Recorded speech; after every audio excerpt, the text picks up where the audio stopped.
Alexis, félicitations pour ce prix. En quelques mots, pouvez-vous nous dire qui vous êtes et ce que fait votre entreprise? Alors Alexis Onfray, je suis le directeur commercial de Semper Invicta. On est une société française et normande spécialisée dans les équipements de protection discrets, anti-couteaux et pare-balles.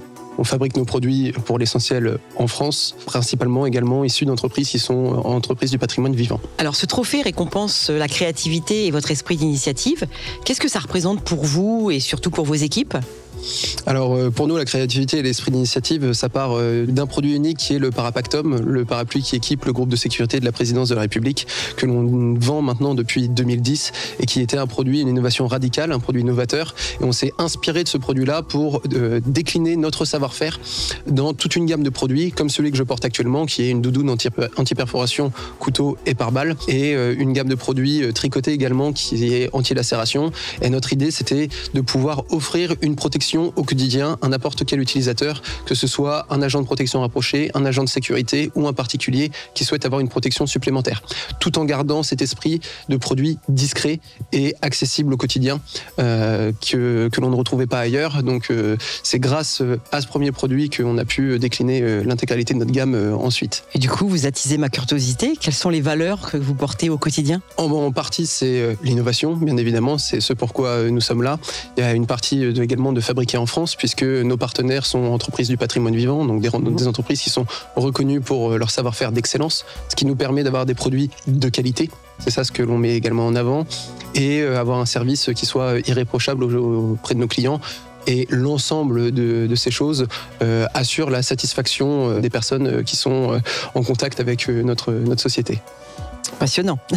Alors à l'APEC, nous accompagnons au quotidien des PME pour le recrutement de cadres et c'est souvent un sujet assez stratégique dans la phase de développement d'une entreprise. Quel est votre défi RH que vous avez eu dans votre parcours ? Alors là, on est passé par plusieurs phases de recrutement au sein de la société. On est en train de se structurer progressivement. Je pense que la plus grosse difficulté, c'est de trouver des profils qui soient compatibles avec le besoin RH interne à l'entreprise. Bien souvent, on a des candidatures, mais des candidatures qui ne vont pas forcément correspondre à ce que l'on attend. Et je pense qu'il y a un réel problème de sourcing au niveau des profils dont on a besoin. Avoir des candidatures, c'est pas un problème. Avoir des candidatures qui correspondent à ce que l'on recherche, là, ça devient plus challengeant. Vous avez des critères d'exigence aussi, je suppose, par rapport à votre activité. Absolument, on a plusieurs contraintes.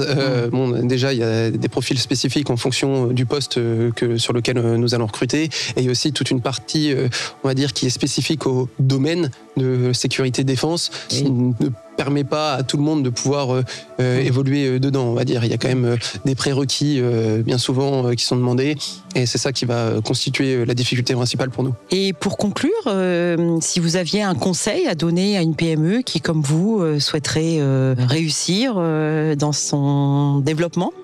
Alors, je pense que le conseil principal, c'est d'être pugnace et de ne jamais laisser tomber. On a pris beaucoup de temps à développer des produits, ça nous a pris 3 ans à pouvoir mettre au point notre R&D, ensuite à faire le lancement. Il y a eu des hauts et des bas, on a cru que certains produits on n'allait pas pouvoir les développer, mais à force de ténacité, on a réussi à aller au bout du projet, à le mettre sur le marché. Maintenant on connaît une croissance qui est exponentielle et on en est très satisfait. Donc je pense que c'est d'être déterminé dans son projet et de croire en son projet. Et à partir de là, normalement, ça devrait pouvoir bien se passer. Bravo. Et merci pour cet échange. À l'APEC, on est fiers et ravis de pouvoir accompagner des entreprises comme la vôtre dans leurs projets. Je vous souhaite une très belle continuation.